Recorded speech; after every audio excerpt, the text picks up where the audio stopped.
Warning.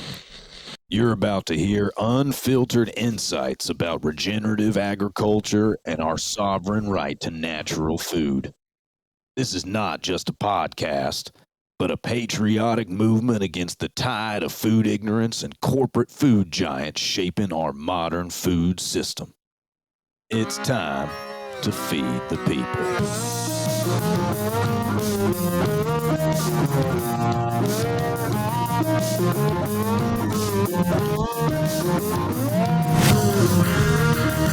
Oh my.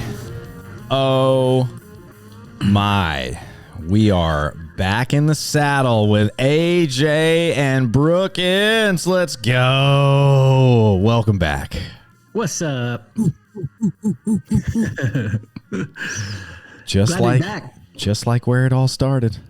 Yeah. Dude, that intro fires me up every time. That's why we got it, baby. So good. Skunk holler. So good. Every damn time. It's so good. You can't help but just move to the music. You skunk holler. Never been done. Nope. No, not a single time have I made it through skunk holler without either air guitaring, I know. bopping the head. It's a clear bop, and we are. Oh my God, AJ, can you believe we're gonna get to play bop or flop with Brooke today? Yes, So excited. yes. We've had great guests, but I miss our conversations. It's gonna be a good show. Very good. Yeah. So We've had a busy couple of weeks, haven't we? man, it's been busy. What have y'all been up to? Tell me. Well, we met up with some friends in Vegas at the NFR. I think you were there, Brooks. I was there, Of course you were there. Hell yeah, you were there. I was. and Brooke was there. Brooks was there. Brooke We were and all in Vegas together. It was awesome. Brooke ended the show. We did an interview with Josie Young from 10X Yep. Farm and Ranch. And at the very end of the episode, which people heard last week, Brooke said, I'm here, AJ here, Brooks is here. We're all here. And I was like, all right, that's a wrap on the show. Let's get out of here, everybody. Good night. Yeah. Yeah. That So was a good time. And what were we doing in Vegas? We went down to the 10X Farm and Ranch gathering conference just to learn about what 10X is working to do to help rural America put structure behind their business. So it was great. Awesome opportunity network. Got to see Cowboy Christmas for the first time. Holy moly. Whoa, that thing was so cool. I was walking around up in that place going, holy cow. For real. Yeah, for real. I didn't. Cowhides everywhere. I had no idea what to expect. Cowboy hats, saddles, any small doodads, and then they had freaking live-in horse trailers that were like $350,000 just hanging out, which was awesome. Yeah. So 10X Farm and Ranch Cowboy Christmas went really well.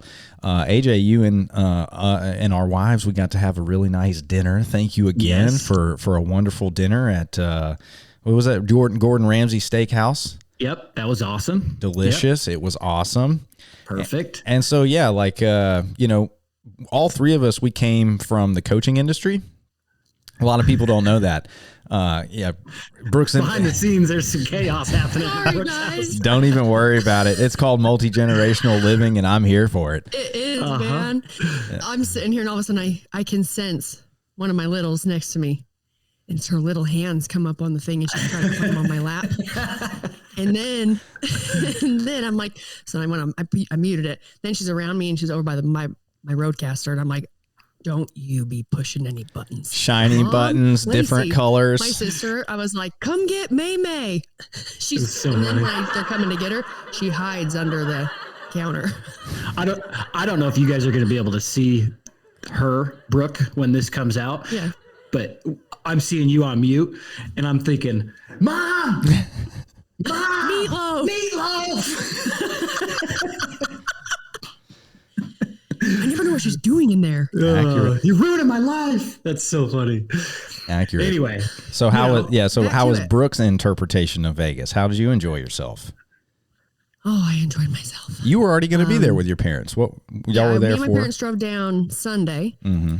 Went to Cowboy Christmas a little bit, but then we went to the NFR Sunday night. And for those that are not in the know, NFR is National Finals Rodeo, and it is awesome. I mean, it's the highest concentration. Yeah.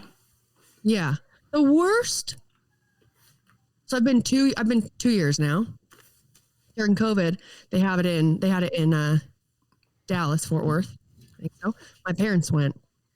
And every time since, they're like, man, they got to do it back in Texas. They need to put it back in Texas. And when you are in Vegas, there are people that love it there, you know? And when I say this, I don't mean it to everyone who lives there. Okay, so don't take this personally. But the whole place could be thrown in the trash. You know? Yeah.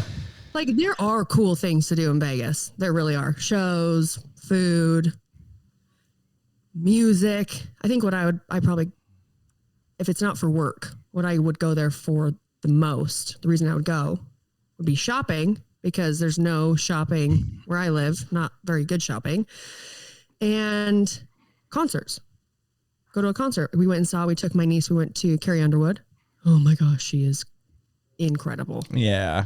Incredible. Velvet, You know? what was it called? Velvet, I think I saw, maybe it wasn't Carrie Underwood. I saw, maybe it was Miranda Lambert. She had the, that was Miranda Lambert. Carrie Underwood, I don't know what her new show's called. It might be something new. It was Rhinestones and Denim and Rhinestones was when we went. But she is really good. If anyone's listening and you have a chance to go see Carrie Underwood live, take it. You will not be disappointed. And I will admit, even if you don't know all of her music, be good to go see her. I was just going to say, I will admit that I saw that the dome, the theater dome with all the lights. That looks worth it if you're into that sort of thing. In there. Exactly. Yeah. Freaking U2. I was a little concerned just driving around, like when the sun starts going down. You know, it kind of feels like a bug flying into the light. Don't go to the light. For real, you like get a little mesmerized, so you got to remember to drive.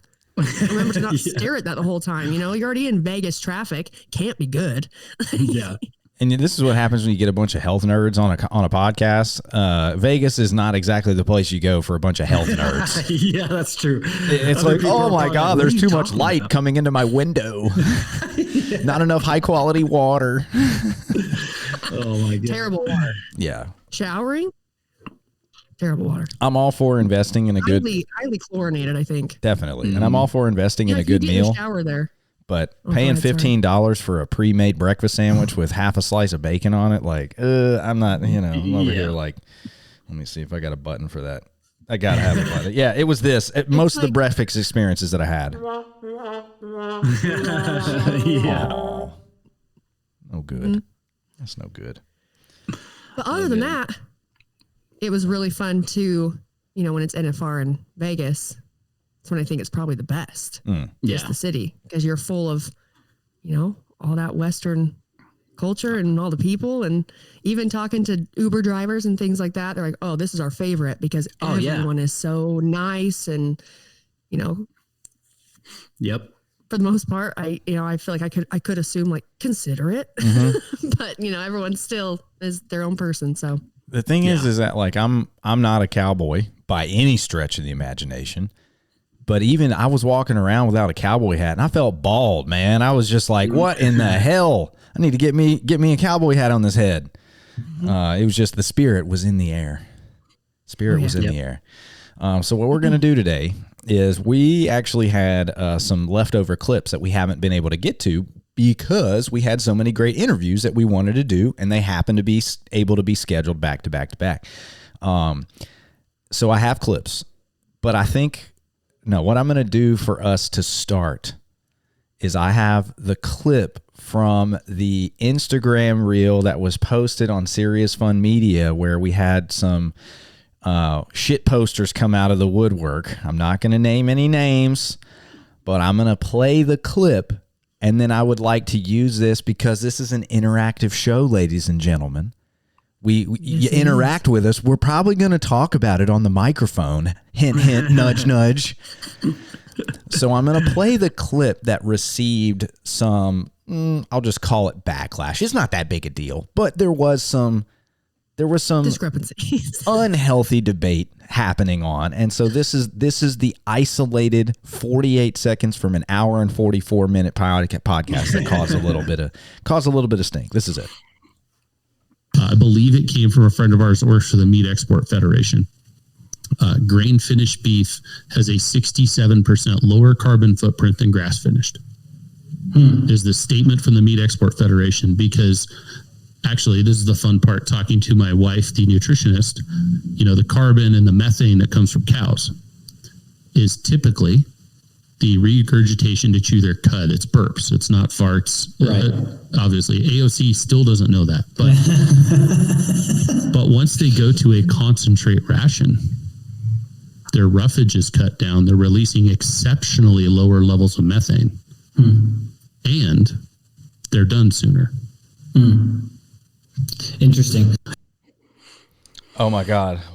Interesting. Yeah, interesting. Well, people heard that and they were just freaking out. They were so scary.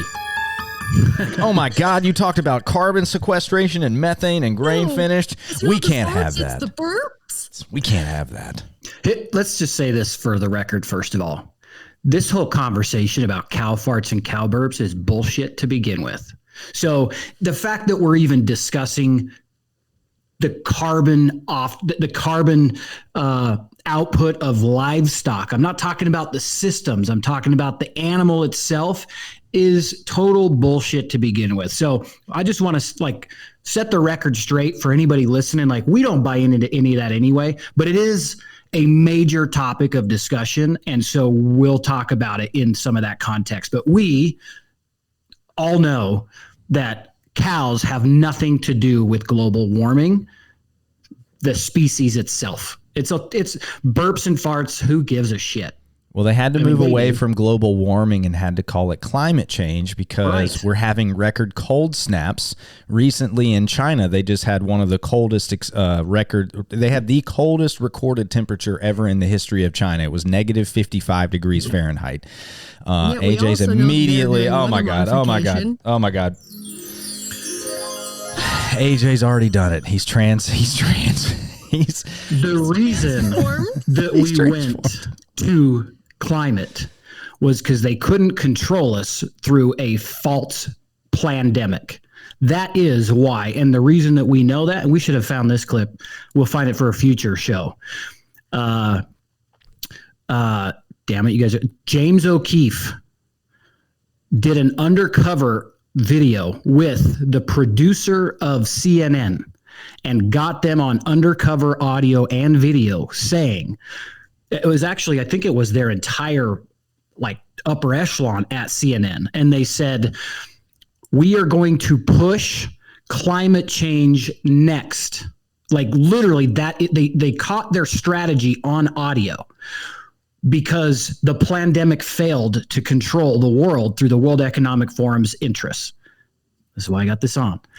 But they captured it from the upper echelon saying, we are going to push global warming next. And that is why this conversation is happening. And it is the only reason why this conversation is happening. Just to remind people, He's they've been using weather modification for a long time, way longer than we changed even know. back out too. Just for the audio. AJ, regular Red Hat AJ, welcome back. Man. Well, I wonder, I have a 25-second clip from a representative of the World Economic Forum discussing a goal that they have. So let's see if this has anything to do with what we're talking about.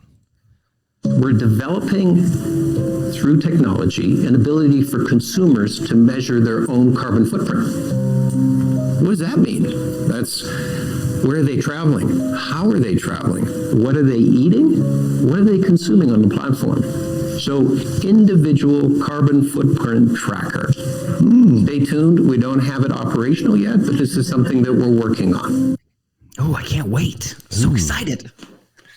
Yeah, that's when they start controlling all your money. It's like, oh, you can't travel for this long because you've already hit your quota. Yeah. You went too many miles. Yeah. And we will definitely dive in a future episode, could be the next one, on the recent COP28 and pull some clips so we can hear it from their mouths what their intentions are. But it's the intention is to remake the entire global financial system and to use carbon credits as a measure that they can trade for dollars. And of course, if you're overusing your credits, then you can receive punishment, or they can turn off your money if they were to have control over it. But before we get too far off topic, we wanted to go back to the original clip, which is what we started with. Hey, we're not saying we believe that. And technically, to play devil's advocate, Jeff didn't even say that he believed that necessarily. He quoted someone else.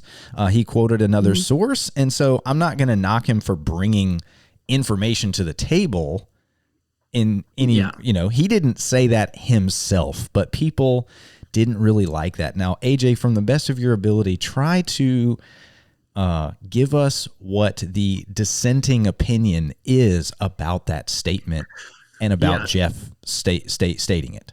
Yeah. So doing some initial research, and I haven't dove in deep enough to give everybody the straight facts end to end, but the University of Dr. Tara Garnett from the University of Oxford, the research network at Oxford, it's called the Food Climate Research Network. Okay. Now, it just sounds biased. One organization. It just sounds biased just from its name. Dude, right off the bat. I'm trying to do some more research. There's going to be people we'll have on that have had debates on this particular article directly. But that's who did the research, University of Oxford, and they put it out there and basically said, here's what they said. Regenerative agriculture actually doesn't work the way it claims to work. Like, it doesn't sequester enough carbon to make a difference. So I'm already calling major bullshit on that, because we've seen direct counter arguments to show that is just not true, right? So that's where that research came from. Now, here's what I will say. There are so many nuances, and Brooks, we talked about this kind of in length yesterday. There's so many different nuances in our food system because of how it's been created so that we can feed a mass population, right? So, when you talk about grass-fed, and it's also related to labeling laws and the rules of labeling. So when somebody sees, when Jeff says grass-fed, or this article says grass-fed is higher carbon than corn and grain. First of all, the grass-fed doesn't mean grass-finished. That's something that consumers really don't fully understand, is when a label says something, what does that actually mean? Grass-fed and finished means fed on grass. But then it gets, kind of even more nuanced than that. That could mean a cow lived in a feedlot and they fed it alfalfa in the hay bale and the hay bunk. That's what it meant. It doesn't, grass-fed and finished doesn't even mean a cow fattened itself on pasture even. But a consumer will see grass-fed and finished, and then they have this grand image in their head that this was the perfect, like a regenerative environment where this animal lived in rotation out on the fields. That's not what that means. So our label laws are not doing our consumers any favors because they're so confusing. A grass-fed animal literally means something that was fed on grass up to 50% of its life. That means the other half of its life, which if a cow is fattened in 24 months, 2 years, it was a year on grass, meaning it got to a yearling, and then it got put in a feedlot for a year. And I'm not saying that that's bad. I'm just saying there's so many different nuances to this whole operation. If you're listening and just hearing that kind of bothers you, you're like, oh man, like I really want to do grass-fed, grass-finished. The best thing you can do is find a producer regionally and locally. Our small producers, they're the ones that are, like, I'll talk about our operation, right? Our cows are at pasture up until the last second. We have to bring them down just when it's too cold. And then obviously making sure we don't overgraze any area. And then we feed them hay. They're fed out hay. And we don't give them any grain until like the last month that we have them. And we still feed them hay. There's just supplementation of a grain. Typically it's corn. And that gives you the marbling that people like. Helps them put on a little bit more weight that last month. It's supplementation with grain with their hay for like 1 month, maybe longer. And that all depends on your processing facilities. When can you get in? I mean, for us, it's like you have to book almost a year in advance to first slots, which tells you that there's it's either A, you got to figure out a year in advance. All right, we have to plan ahead. We're going to have to feed them out longer because we're going to have to bring them down at this time. We're going to have to feed them out longer. So we got to make sure we've got hay and we grow hay. But that's what you're going to find more often, I think, with smaller producers. They're going to be able to have their cows out at pasture, out grazing way longer. And you're going to have a better ratio. You're going to have if they're promoting their pasture raised and maybe they're finishing with something, they're not going to finish for half their life. They're going to finish a couple, and some people have a bigger operation and they may move them sooner into a feedlot. But all I'm saying is we're small time and you can find producers nearby. And you know what? We're going to help you. That's right. That's what we are working on. That's why this podcast exists.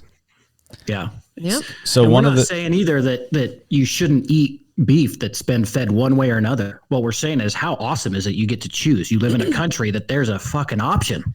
Yeah. Well, and with that clip that you played, when I try to read into, create some, through empathy, and I can understand people pretty well.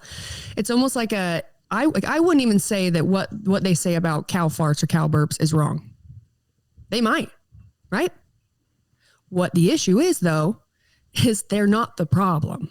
Right. It's the same thing with when they got rid of straws. And I can't remember who had this rant about it. And it may have been someone on Joe Rogan's podcast. They were talking about it, the straws are killing the turtles. And the guy's like, where are all the dead turtles? Where are all the turtles with straws in them? All they had to do is make it emotional. And I'm not saying that, listen, littering is a terrible thing. Pick up your shit, put it in the trash can. You know what I mean? Yeah. But it's not that, but we've got rid of straws. So now we've been able to put this huge target on agriculture, on the beef. It's they're the issue. They're the problem. Because what can they do? We can make you food and then we'll own it. We own the market and it's better for you. No, it's not better for you. And you know what the big problem is? If we really wanted to control something, control all the shit that's going in the sky, how about all of the huge ships going across the ocean? I mean, we're picking the least problematic group and putting all the targets on their back, when if we really wanted to make a change, if they really wanted to change something, wouldn't you pick the thing that's putting off the most exhaust, the most, chemicals and everything into the atmosphere? Right. No, we can't do that because that's how they make their money. It's how we move things around. So what else can we do? Well, if we got rid of the cows, ain't going to put a dent in it. No. And then you have the conversation. I was actually, while you were chatting, I was trying to find this video, and if I can find it, we can put it on a later podcast. But it is this guy, and he works in agriculture and trees, and he's talking about the amount of carbon that they're saying that we have, that we need to pull down. And then they look at all of the trees that we have through all the forests, worldwide, how much each at a certain size, how much it pulls down on its own. We don't have a problem. I got a clip for it. The numbers, you do? I do. It's already handled. The trees are doing the job. Now you got Bill Gates saying that trees are bad. Oh my God. You couldn't have segued me anymore. Here's Alex Jones on Bill Gates. Bill Gates said, quote, environmentalists have to grow up and stop planting trees. Trees actually contribute to carbon. And he set up $1 billion facility to destroy trees and bury the carbon that's operating right now in America. I know that sounds crazy. It's true. Biden 3 months ago approved his plan with NASA to start testing satellites in space that put out these big arrays off in deep space between the sun and the earth to block the sun's rays. I know that sounds like something Dr. Evil would try to do. I know it sounds completely bonkers. I'm not the one coming up with all this. They're doing it. All over the Western world, they're putting cricket meal in different types of so-called protein powders, and they've let them under laws here and in Europe not tell you it's bug protein. It's got like a code, CX3 or you can look it up. I also want to play one more clip because he just set up the label law that we started. That again, we're still on the first clip, everybody. We're still discussing and deconstructing this clip that seemed to cause a bit of a kerfuffle. And so, yes, thank you, Brooke, for that beautiful setup. Here is Will Harris on Joe Rogan about what it means to be able to be labeled product of the USA. And I think that will pull us back to where we started, which was this clip that we can continue to deconstruct. The worst part is that imported beef is legally labeled product of the USA. How's that? If value is added in this country, it's a product of the USA. What? And we compete with it every day. How do they add value? If they grind it, slice it, cut it, package it, label it, rebox it, transport it. But the animal, make no mistake, the animal was born, raised, and slaughtered in Uruguay, Australia, New Zealand, or 20 other countries. And I found that to be both enlightening and also a nice way to expand the conversation on where we started, which was somebody did not like that Colorado Craft Beef had listed themselves as grass-fed. But as AJ mentioned, there are laws that allow you to say if you've fed and if they've lived on pasture for 50% or more of their life, that they can be labeled as grass-fed. And most companies are going to take advantage of the marketing opportunities that they have available to them. And Jeff Smith, who runs Colorado Craft Beef, I mean, they're not a huge operation, right? Nope. And so if I were, and also another thing that seems to be missed in the conversation, and again, I don't know Jeff very well, clearly, we just done a podcast with him, but what he said made logical sense to me, which was, hey, just so y'all know, where I live, it's a desert. and it may not be possible for us to regenerate this particular area of the United States to be lush grass. And are you saying I should just shut down my operation and be like, well, that's a wrap. I guess I'm just going to quit since I can't change what I'm doing. I'm just going to quit. I'm going to tell my family, I'm just going to do something else. It just seemed again, like you said, there's nuance to this that people seem to be missing. Yeah. And the soil and regen nerd in me wants just to make a point of clarification.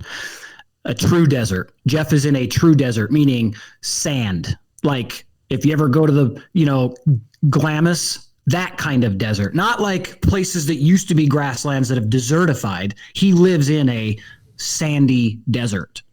You're not going to grow the amount of organic matter you would have to pile into that just to change the construct of that sandy soil. Like, it's not happening. So, well, and it's not just that. Like, for instance, like down where we are, we have gravel in the earth. I mean, I'm talking to my dad about it because we were talking about different ways. We're putting in a new pond, different ways we're going to try and collect more water, right? Because we are in the high desert and it is windy, and where we're at, you don't get a lot of rain. And I was like, well, maybe we could do cut in some draw. I don't remember what they're called. Anyway, little areas to collect water when we do get rain. And I wasn't thinking for it, because what you can do is it runs then into a trough for like watering, things like that. I said, I was thinking more so we could collect it, cut these in throughout the property, collect water for it to go back into the earth. And my dad said, well, it already does go back in. The problem is there's so much gravel and rock in our area that it just goes right through it. Yeah. So it's not staying in the soil or helping that soil become healthier and better, because there's so much gravel in the earth. And so you have to work with what you have, and so we've got plans set forth for the next year to slowly, we're creating more regenerative protocol and doing what we can do in our area.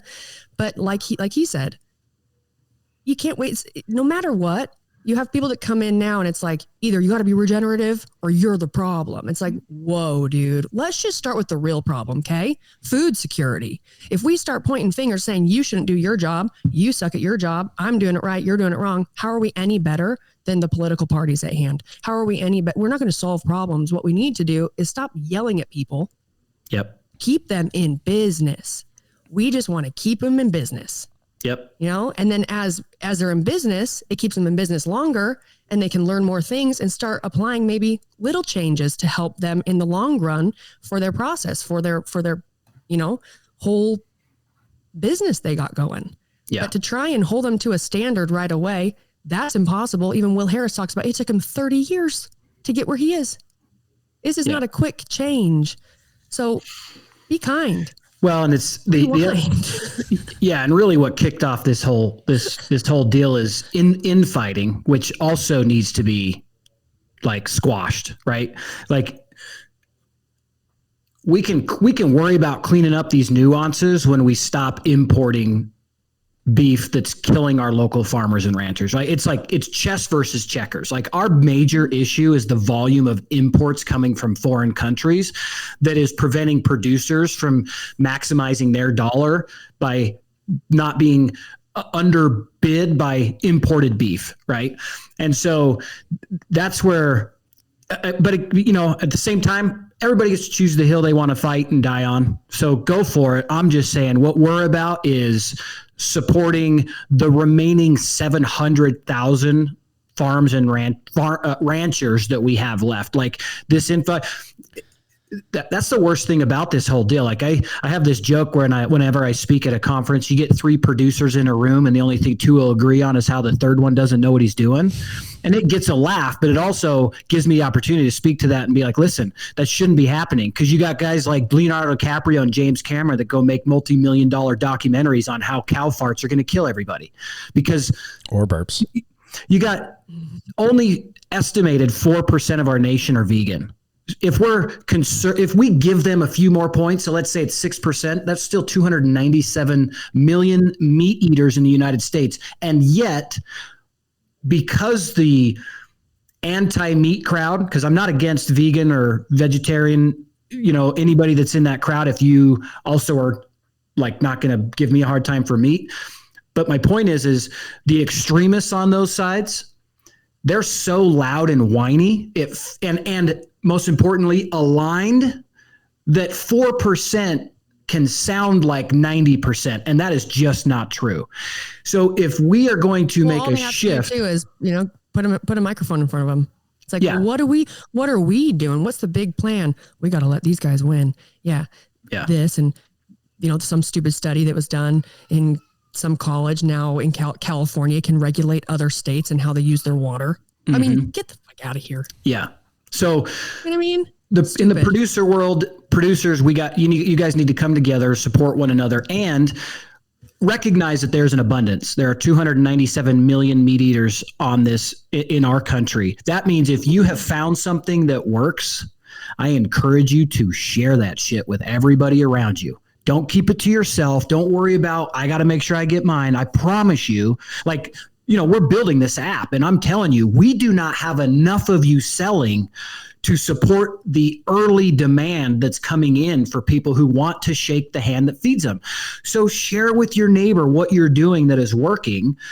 Don't hold that to your chest. It's time that we come together and rally for our nation's food security. And so that's what kicked this whole deal off, is just some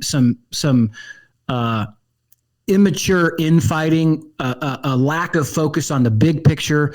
We've got to stop imports or significantly reduce. We're going to need imports, by the way. We don't have enough. We're at the lowest number of cattle in our nation that we've ever seen in our history.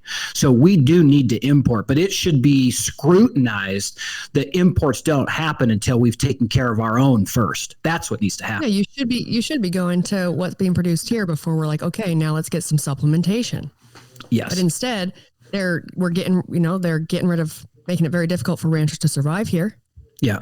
And again, it goes back to the whole maximizing profits, which legally they have to do so. So really the only solution is that consumers become well enough educated that you can vote with your dollar, just like we've talked about in the past. The reason that the plant-based meats tanked is because you, the consumer, said, we ain't buying that shit. Yeah. So let me plug something real quick while we're on this topic of soil health and regenerative.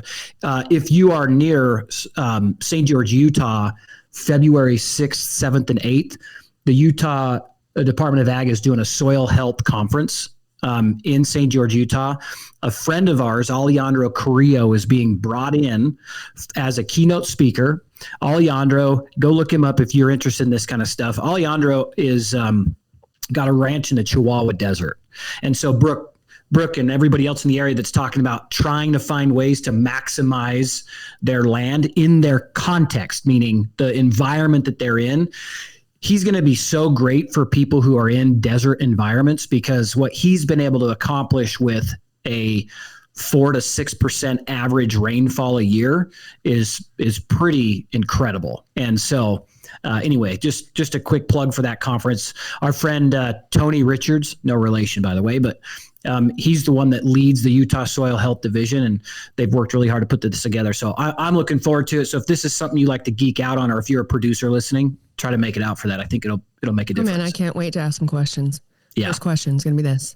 What would you do if it gets so cold, you don't get a lot of rain, and the ground freezes so bad, you can't even get a piece of equipment 2 inches into the ground? What do you do? I mean, the Chihuahua Desert, how cold does it get there? Yeah. Because here, you got gravel. We don't get a lot of rainfall, but it gets, like a desert cold, bone chilling. And that ground freezes. So I'm very excited. One of the things you were saying, Brooke, and maybe I've shared it with you before. So through a relation, there's a gentleman named Neil Spackman.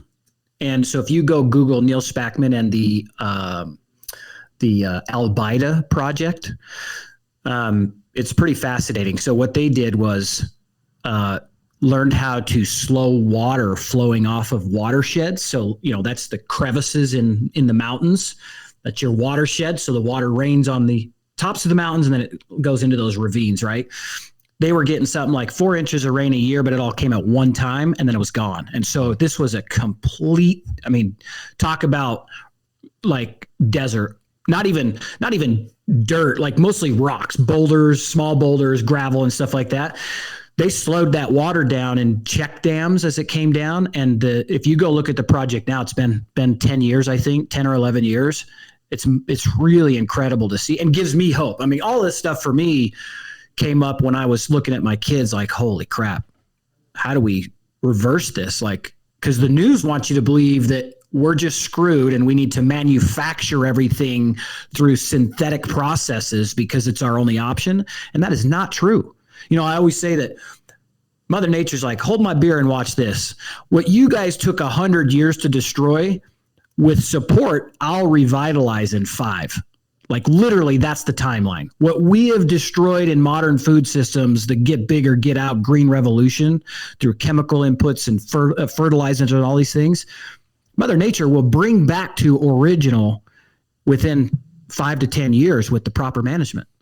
So if I'll make an attempt to like create a wrap on this segment, which is discussing mostly the response to the clip, less so than the clip itself, which was taking something that they didn't listen to in context and using that as a excuse to tear an individual down. AJ said, what we stand for, so we can create some clarity, is we are here to educate, inform, and entertain. I want to educate, I want to inform, and I want to make it entertaining. And what we're not going to do is play into the sensationalism and the dogma. We want to present people with information that allows them to make informed choices, and hopefully they will start to shake the hand that feeds them. Because who we're just talking to is people that don't know that there are other options. From the Farm app is going to be there for people that didn't know there were other options, or know that there are other options and they just don't know where to find them. And just frankly, I would rather buy ribeyes from Colorado craft beef that I know were grain finished and corn finished than buy grass-fed, grass-finished meat from New Zealand, because I know all of the energy and things that went into getting it from New Zealand to my plate in Memphis, Tennessee. You know what I mean? So there's just like you said, there's a lot of nuance. We're not going to play in the sensationalism. We're here to educate, inform, and entertain. And that's what this show is about. And it's also important for any of the people that hear this that may hear something. First of all, thank you for listening. Okay. Mm-hmm. If you're listening to this show and you hear something that you want to disagree with and you want to respond to that, thank you so much for listening. You are a producer of this show and we greatly appreciate you donating your time. And it's also, in my opinion, vital to remember the types who our real competition is. The U.S. Department of Agriculture approved the first lab-grown meat to be sold to the public. This makes the U.S. the second country in the entire world to allow this, which, if you ask me, is 2 countries too many. Alex Newman joins me now to discuss this. Thank you so much for joining us, Alex. It's great to have you back. Great to be here. Thanks so much, Allison. Of course. So what's your reaction to this lab-grown meat? Are you at all surprised to hear this is coming to fruition, especially knowing people like Bill Gates and Richard Branson have invested in lab-grown meat companies? I'm not surprised at all. In fact, this should have been very obvious a long time ago. Over 10 years ago now, I wrote an article warning that the United Nations was pushing exactly this kind of thing. In fact, people can go back and read that article. It's called UN Let Them Eat Bugs. And if you look at their vision for the future of food, they want a radically transformed food system where basically small farmers, small ranchers do not exist anymore. Boom, bug burgers. and it shouldn't surprise anyone that the same person who is advocating we don't worry about planting trees will just build huge energy intensive buildings to solve this problem is also the same owners that own a lot of the future lab grown meat, future bug burgers, future processed fake shit that they can sell at an insane markup and make a ton of money. It shouldn't be a surprise, yet we have to put on our tinfoil hats, quote unquote tinfoil hats, to be conspiracy theorist. I'm a conspiracy realist. There are people that are conspiring to bring about agendas onto the world without your consent, maybe with your knowledge, but without my consent for sure. And they're the average listener. Oh, dear listener, let me get close to my microphone here. Just want you to know I'm talking directly to you. Oh, dear listener, you may not realize that at scale, industries market against each other. So if you want to know who some of the prime suspects for making meat out to be a problem, look no further than the individuals that are set to benefit from the decline of meat sales, aka lab-grown meat in companies, bug burger companies, and it might be freaking chicken companies for all I know. Chicken be like, you know what, meat's getting too much pub. Nobody thinks about chickens. Nobody's out here worrying about the economic or the environmental impact of chickens. It literally could be a hit job for the chicken industry for all I know. Okay, but I can tell you pretty affirmatively that if you go and observe a beautiful prairie and pastured ranch and you see a bunch of cows out there, how you could possibly be out there smelling that fresh air, looking at nature doing its thing, and then go look at a wind farm, freaking huge industrial building putting out plumes of smoke and go, yeah, that's probably the better option. I don't get it. I really don't. That's what I get so upset. Like, it really bothers me when I have the realization of just the number of people that have got to be so stuck in the illusion that they're stupid. Like, they can't think logically. Because let's say, all problems aside, let's just look at this. All right, guys. Food. If you grow it, it's grown in a garden. You raise your chickens. You get your eggs. You get your raw milk. Or somewhat of a version of those things, just kind of created with chemicals in a lab, and people really think that that's healthier for them. I'm like, what? Why are you so dumb? Like, just be smarter. Nature's on its own timeline. Nature has its own timeline. And the problem is that when you're trying to maximize profits, you can't make nature work faster than its natural processes, which is why you have to move to more controlled systems like chemicals that I can produce at a regular, calculable. That's not even a word. I do it at a rate that I can calculate in advance. And that way I can project into the future more accurately what my profits will be. It is as simple as that. It is as simple as that. Yeah. I'm sitting here trying to search this article I read recently about Italy banning fake meat, like the first country in the world to ban it. Right. And I was the way that they outlined it in their law. That's what I'm trying to find, because the wording in their law was like straightforward, basically like, you're stupid. I mean, I'm trying to find it. They were like, we will not sell any of America's fake meat. Yes. Yes. Yeah. And that's what it should be. I mean, that goes into the whole intellectual food property that has actually been tiptoeing its way to tyranny in our food system. Here we go. This is Think this fake meat, and you're like, America. Totalitarian tiptoe. One more time for the people in the back. The totalitarian tiptoe. It's a totalitarian tiptoe. I have another clip on meat and climate. I think it's relevant, and I'd love to get your reactions. Yeah, let me share this real quick. I found it. Go for it. Okay. The purely utilitarian version of food is the opposite of the French tradition, which sees food first and foremost as a cultural and social fact. Companies in the sector justify themselves by specifying that their products are intended to replace low-end imported meat produced in poor environmental and animal welfare conditions. But replacing junk food with junk food is not progress. Ooh, I'm gonna give them a round of applause. True. Facts. Facts. Can't argue that. You can't argue that. If you try, I'll pray for you. You're done. Same. So this is from Laura Ingram's show, or maybe it's just Ingram. It's called The Ingram Angle, and this is a clip. It's a little over a minute long about meat and climate. They're obsessed with meat production. I'm gonna just stop this real quick. Okay, new rule that we're setting. AJ and I talked about it offline.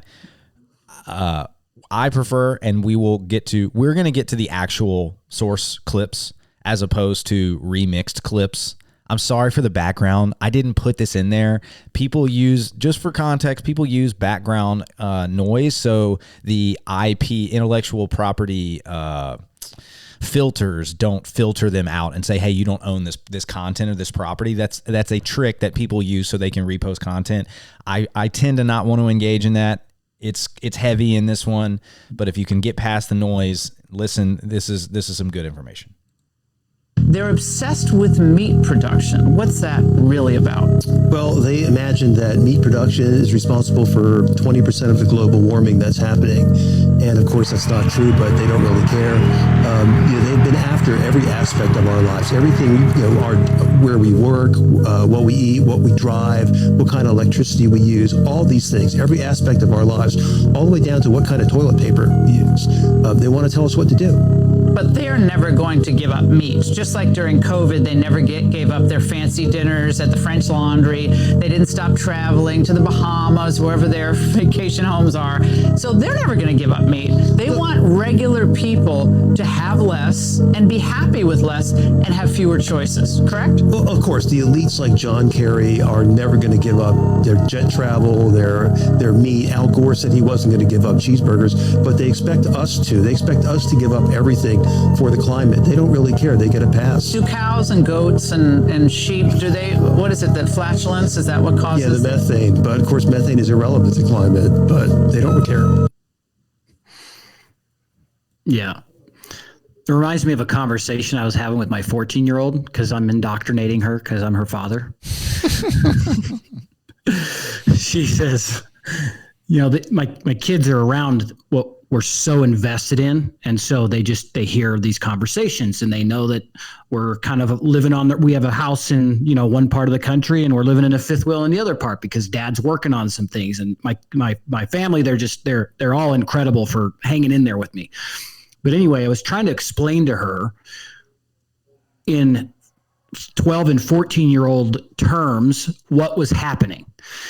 So I'm like, so there's this evil supervillain, and he has an evil supervillain company, and his name is Klaus Schwab, and his company is called the World Economic Forum. Like I'm like breaking this down like a cartoon movie that she's seen, and I'm like, it is literally a cartoon movie that we've seen, and I'm like, and I even told him, like, isn't it crazy that what I just described to you could be a movie but is real life? Like, this is what's happening. And so listen, I'm like, this is how I explain it to my kids. I literally just break it down into a fictional movie, but it's real life. It's wild. On that note, if anyone's listening and you happen to maybe work with the Daily Wire, they could use that cartoon. Yes. You should animate that. Totally.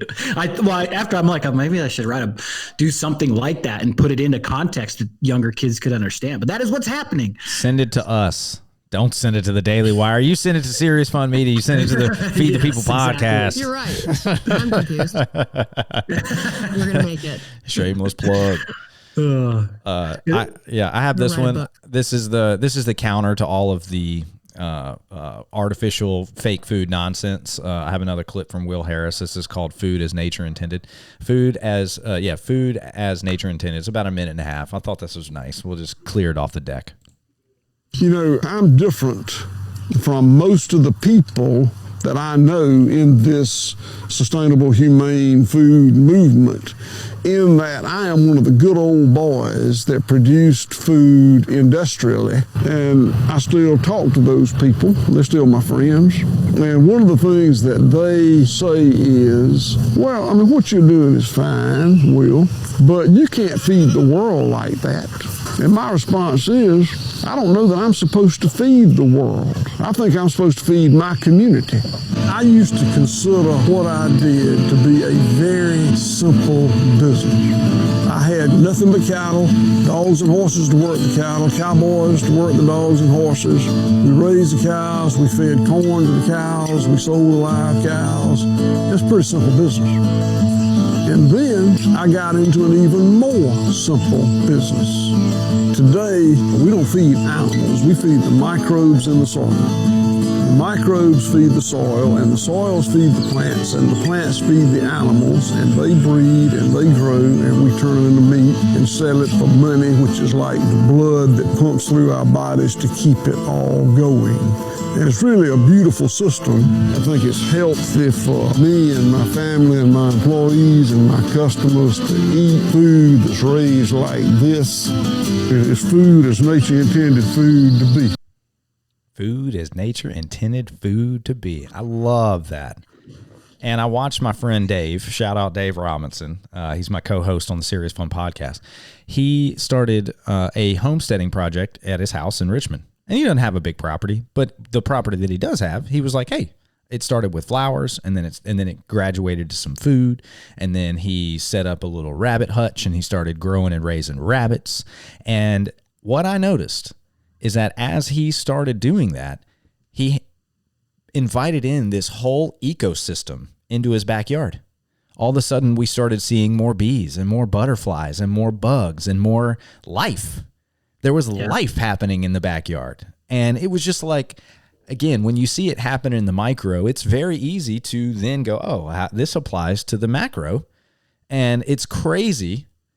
And that's kind of the world is very much being flipped upside down. And Brooke said, as Brooke said, many people are captured. And that's how I'm going to call it. They have been captured.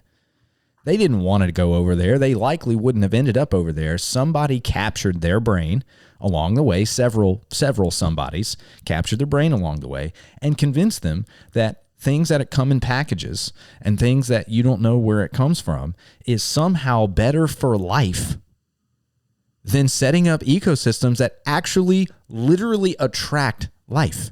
And people go, oh, nope, don't believe that. Can't possibly work. It's like, if you, to believe that means that you're not thinking. You're not thinking. You're doing something else, but it's not thinking that you're doing if you believe that. Because again, all you got to do is start a mini garden, and it would solve a lot of issues. Now I know big cities, but even just having some plants in your house, you'd be like, wow, this air is really fresh when I take care of my plants in my house. I wonder if I put more foliage out into the world, if that would help some of this problem. Meanwhile, you got, I'm just going to call him, you got fat Bill Gates over there telling you not to eat meat and gobbling up a lot of the land in the United States. I do have a clip that's related to this, and I think this will be something that y'all will love to respond to, because this is totally in your wheelhouse. This is a man named Joe Goggins, and he's talking about aging farmers and future opportunities. And trust me when I tell you, people like Bill Gates know this exists. From a standpoint of auction market owners across America, it's a real concern, the amount of producers that we are losing. And I just look at our own case. I know last year, in the month of December, we have in that 1 week, we'll sell 10 to 15,000 bred females each year. And last year we had 15 total and complete dispersals. And in all of my time, and from being a young kid till now, I never remember a time where we had more than 3 or 4. And we've got more complete total dispersals on the books for this year than we had last year. And it's just, you can see we're aging out. There's a lot of these producers that are getting to the age where they see a pretty good exit, and a lot of them have it in mind that they're going to run yearlings and this and that, and probably be okay. But all I know is at the end of this thing, somebody's got to make them. And I think for those of us that stay the course, that keep some females, that keep the factory around us, I think there'll be some real opportunity in the days ahead. I really do. Yeah, it's, I said the number earlier, but there's an estimated 700,000 ranchers left. And ranchers and farmers as a whole, there is less, I think it's about 1% of our nation's population left growing our food. And of that 1%, like he's saying, a lot of those guys are aging out. They're going away. And a lot of times without somebody to take over the ranch or the farm, it gets sold into a development. And then in other cases, these properties are being bought up. And all of the food production being done on those properties, when I say bought up like a private ranch, somebody who wants their own little slice of paradise because they made a gajillion dollars on some sort of tech deal. And now they buy this huge ranch in Montana. This is a real scenario, 86,000 acre ranch that was bought by an oil mogul. They've removed all livestock, and now you just removed 86,000 acres of prime beef raising country. I mean, this is a huge problem. It's got to be addressed soon, or we're going to have some major issues. How are you addressing that, both of you? Well, one of the things. Go ahead, Brooke. Oh no, you go ahead. I was going to say one of the initiatives from the farm is that we can help be responsible for an entire new agrarian movement, because that's what we have to have. We have to have a revitalization of the agrarian, of the food production industry, or an agrarian movement in our nation. We have to. Now, we look at this app and look at it similarly to what you can kind of compare it to with what Airbnb did with short-term rental industry, right? How many people were able to enter that market because a company existed that made it doable on a large scale. And all of a sudden, now it went real hard to one direction. I mean, I own a car company in Sedona, Arizona, Black Car Service.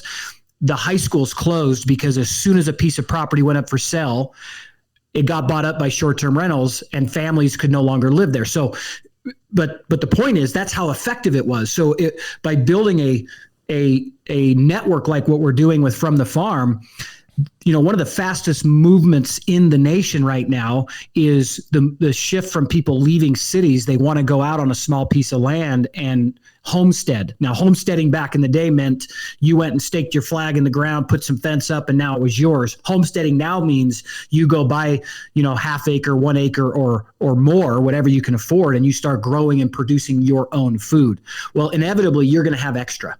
And if you can take that extra and have a marketplace that's driving consumers to you, now people that are just like, man, if I could just find a way to make that work financially, I would leave my office job in the city and go do that. Well, we are creating that. We're creating a marketplace that you can do that.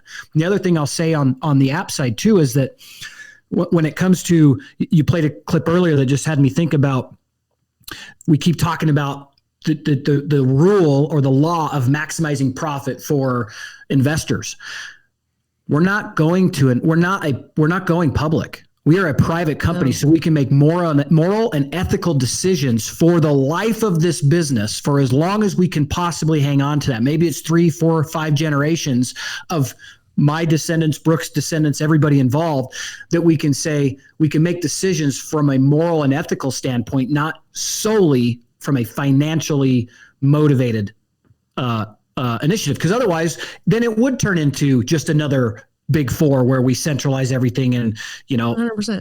I mean, that's what happened to Airbnb. Airbnb isn't what it used to be because revenue was the primary focus of everything they had to do, and now it's been ruined. It's not the holistic program it was in the beginning that everybody's like, oh shit, I'll go rent somebody's couch. It used to be couch surfing back in the day. Yeah, it was couch surfing. Shout out couch surfing, man. Yeah. Oh, dude, circa like 2009 to 12, the couch surfing was it, bro.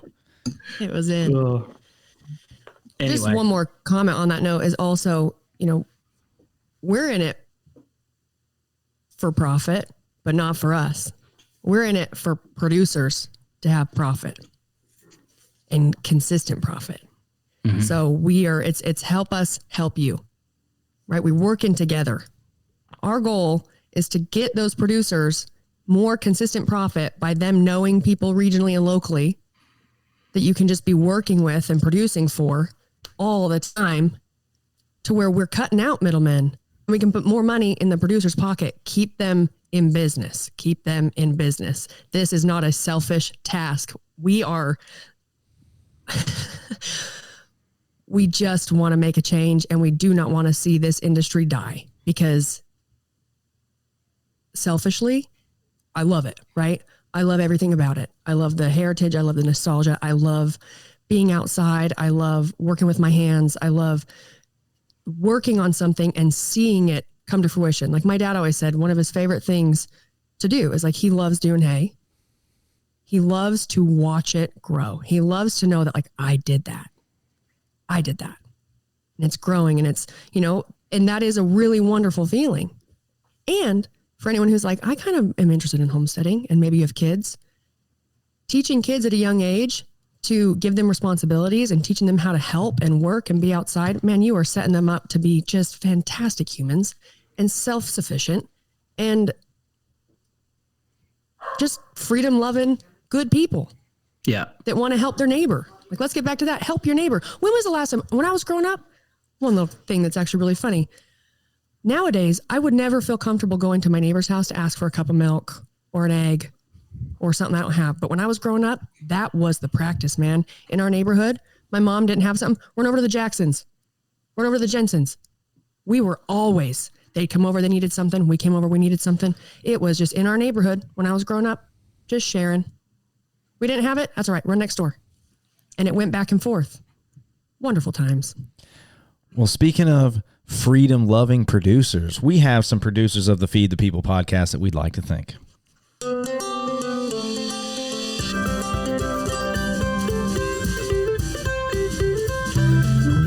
Oh, dear listener, welcome to the producer segment of the Feed the People podcast, Brooke's first producer segment. Welcome, Brooke Ence, to the first producer segment. And just to remind you what we mean when we say producer, you can become a producer of this show by giving us the 3 T's: your time, your talent, or your treasure. Preferably your treasure.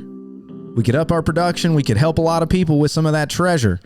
But your time and your talent is welcomed and desired. The way you can give your time is to listen to this show, share this show with others. As I've said many times, we'd love it if you introduced us to 100 of your best friends.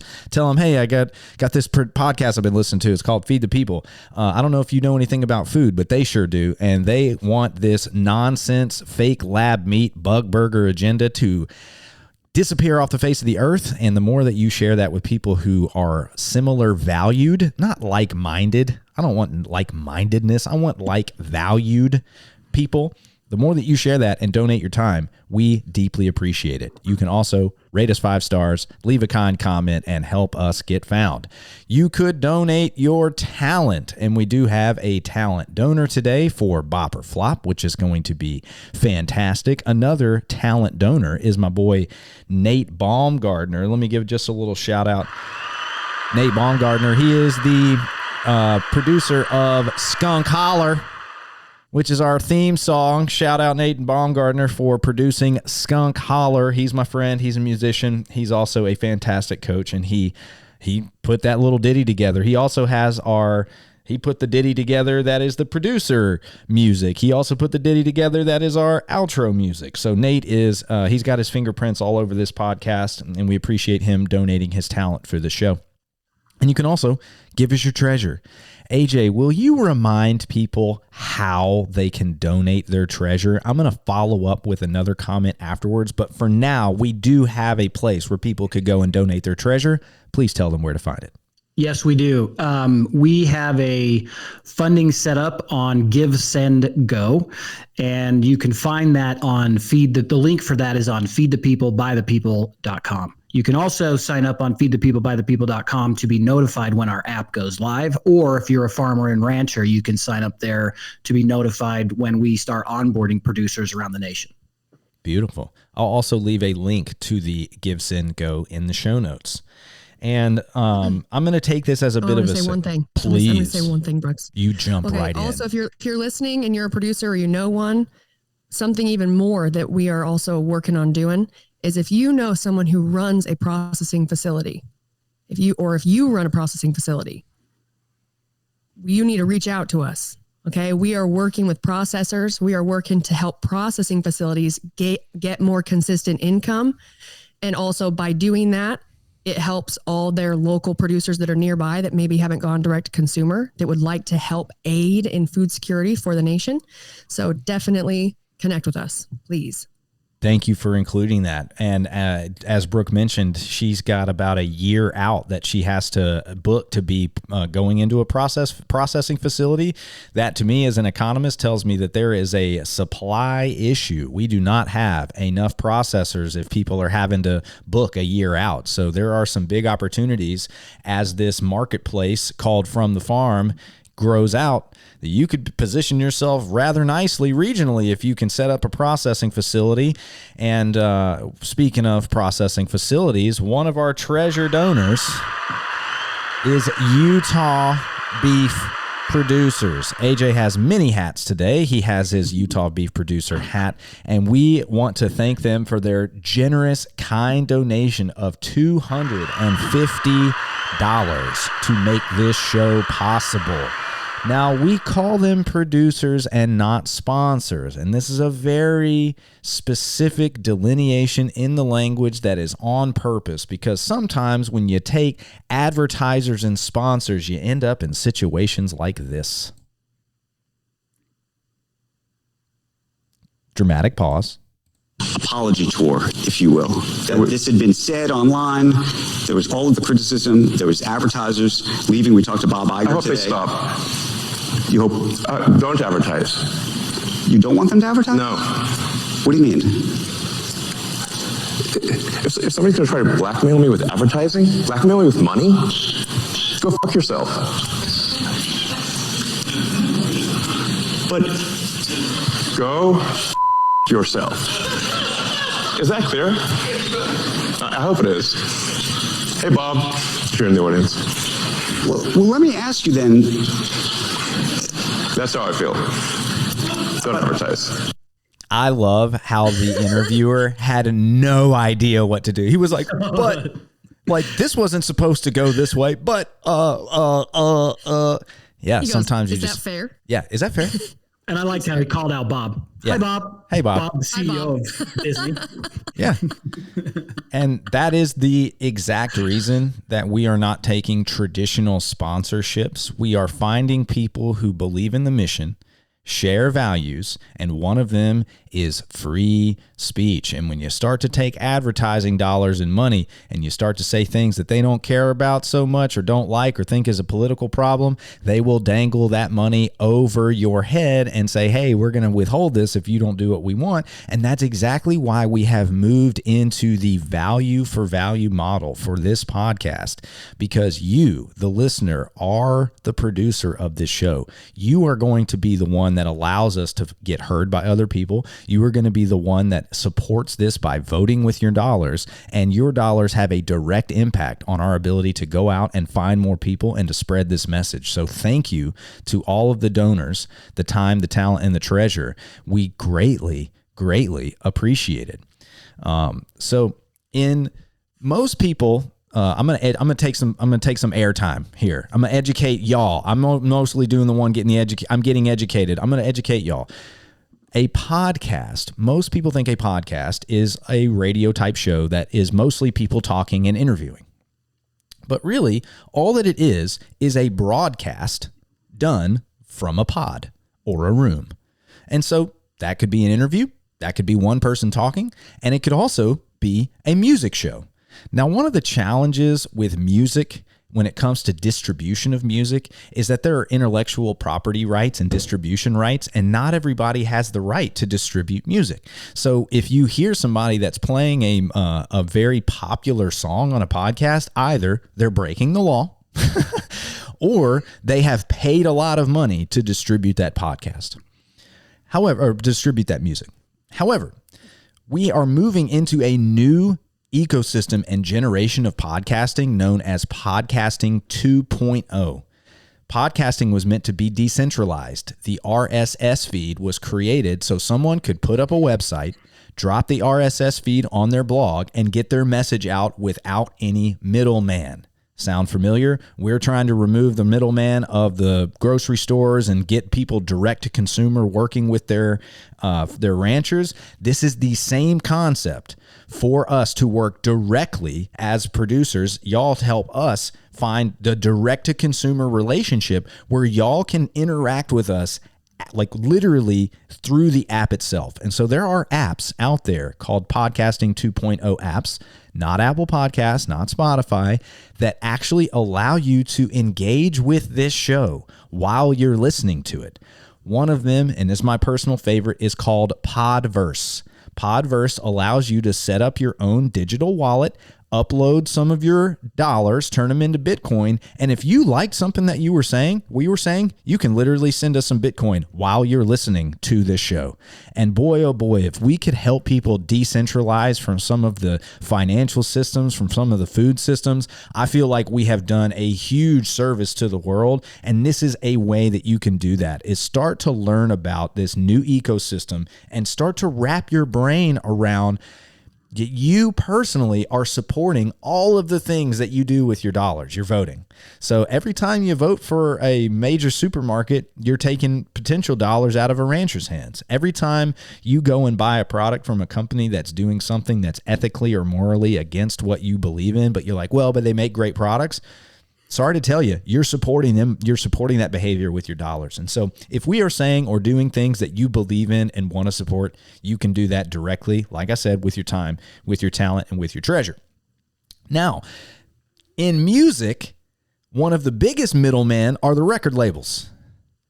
And I don't know if you heard, but the music industry is practically falling apart. A lot of money it's not being made, or it is being made. A lot of people don't know that many record labels swung deals with company like Spotify to sell them the artist's music for less, so the record labels could own points on the tech. So many record labels, the big ones, were getting shared interest in companies like Spotify. And in the end, the artists are making virtually no money. And so it takes about 1 million streams to make $300. $300.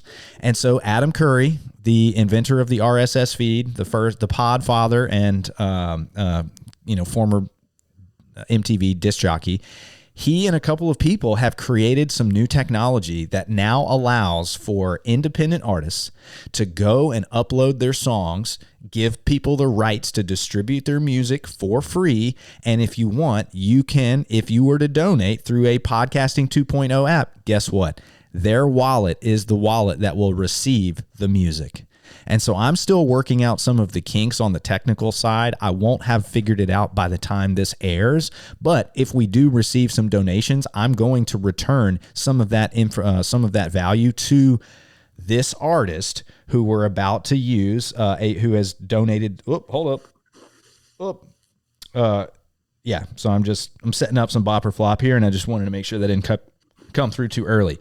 One of our talent producers, name is Aidan Fine. I have pulled a song, and this is Brooke's first opportunity to play. And so, Brooke, I ask you, is this a bop or flop?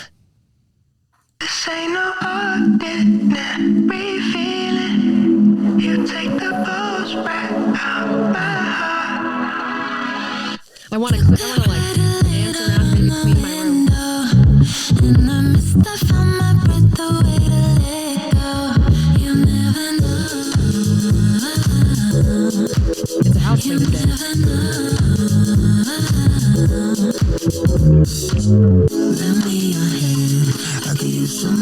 How you feeling, Brooke? I'm feeling really good. I really like it. Is it a bop or a flop? Huh? A bop. She gives it a big bop. Mega bop. AJ, 2 thumbs up for the mega bop. All right, let's play it a little more.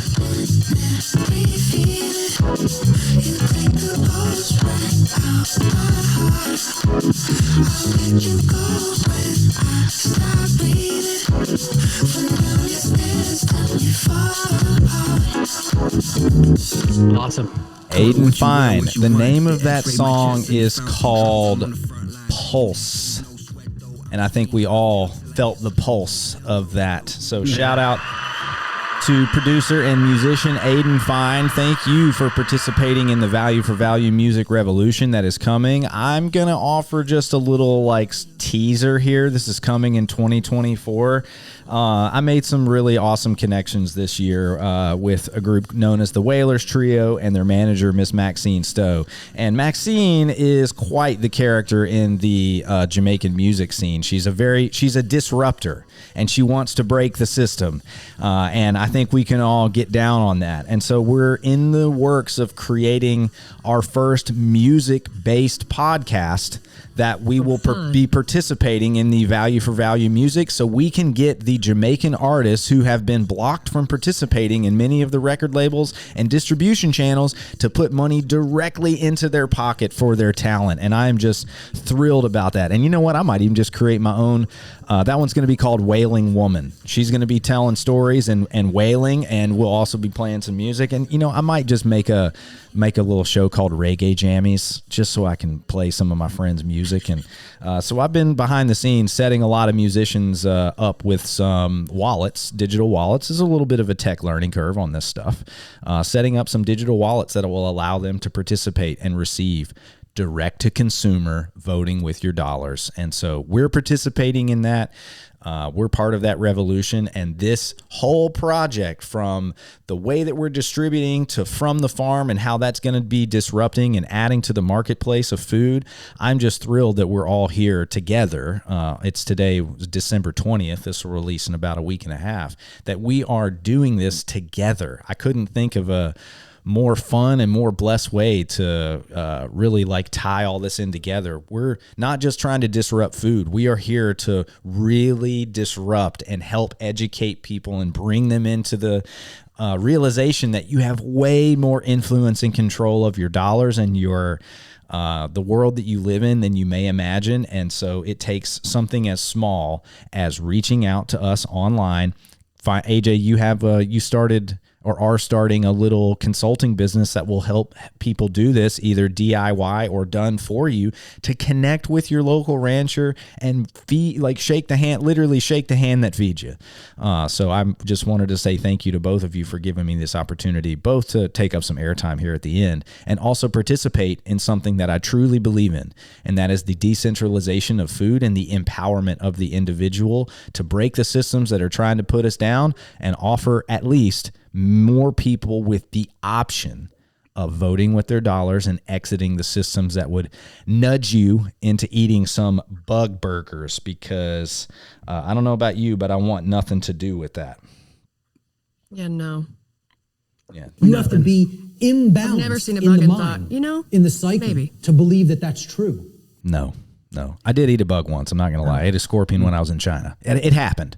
I also ate some mealworms in Korea, but that's a story for another day, I guess. AJ, Brooke, anything that you'd like to leave the people with before we exit out of here? Let me just say, Brooks, that if herding cats warranted wearing a cowboy hat, you have earned it, my friend. My man. You got your work cut out for I Brooke will. and I, and you walked every clip right into it, and we were like, meow. I will herd you two cool cats any day of the week. Thank you for this opportunity. How about you, Brooke? How was your day back? What was that? How was it being back? Back in the great. saddle. Back in the saddle is what we're going to call this show. Yep. We just recorded our last podcast for Between the Reps, which we did that for, was 5 years. We were doing Between the Reps for 5 years. Congratulations. Yeah, and like Congratulations. crazy. Every time we said it, was like 5 years. Like Devin's like, do it 5 years. I'm like, wait, it's been 5 years? Crazy. If anything, really just shows how fast time flies. But I'm just really excited about this, all the things we're working on. I mean, we've got some big missions and we're ready to do it. And we just keep, the right people just keep coming into our lives, which is it's very motivating. And all the listeners, thank you for listening. Continue to listen. Please share it. And I also will just leave you with this. If you're a listener that something, a topic or whatever starts to, disrupt your emotions a little bit, instead of immediately wanting to deny what you're hearing, do know that nothing we say on here or talk about we have looked into everything. This is an ongoing, we are constantly staying up to date. We are constantly researching and looking into, and what we're doing is we're having a conversation. And if it causes you to get a little bit upset, good. And what I ask you to do with that is maybe that will motivate you to do some digging too, right? So if something is upsetting you, but it is in the conversation and not just on here, it's in the conversation, sometimes we get upset because that realization of you've been doing it wrong or you've been part of the problem can cause you, we don't want to feel that. So it causes us to what? We get defensive and it's like, nope, you're wrong. What we all need to do is know that it's okay if we've thought something that actually isn't true, or we had a misconception, or there's something that we were doing wrong. And now instead of getting defensive and needing to die on that hill, know that everyone just needs, it's okay to say, oh shoot, I didn't know, I was doing it wrong. I'm so happy I learned something new. Go out and get more information. That's what we're supposed to do. We're supposed to continue to learn. We're supposed to work with each other and meet people halfway. That doesn't mean you should always let someone change your mind, but it does mean that you should consider that what they're telling you has some truth and some facts. And so you should say, oh, I never thought about it that way. And then maybe go and do some digging for yourself, unbiased, and just read and know that it's okay when we learn that we've been doing things the wrong way. It sucks, but it's okay to accept that. And we do it the right way, but we have to do it together. We have to have the conversation. You have to be willing to listen. You can't just shut us down. Okay. So all I'm saying is stick around and go through this journey with us. It's going to be fun. It's going to be entertaining. We're going to ruffle a lot of feathers, but that's how you make change. If we want everyone to be comfortable all the time, well, that's why we are where we are, among many other things, but we can do it. We can change it. We can make a difference, and we just have to do it together. Amen to that. That is a wrap on episode 9 of the Feed the People podcast. This one's going to be called Back in the Saddle. And remember, shake the hand that feeds you.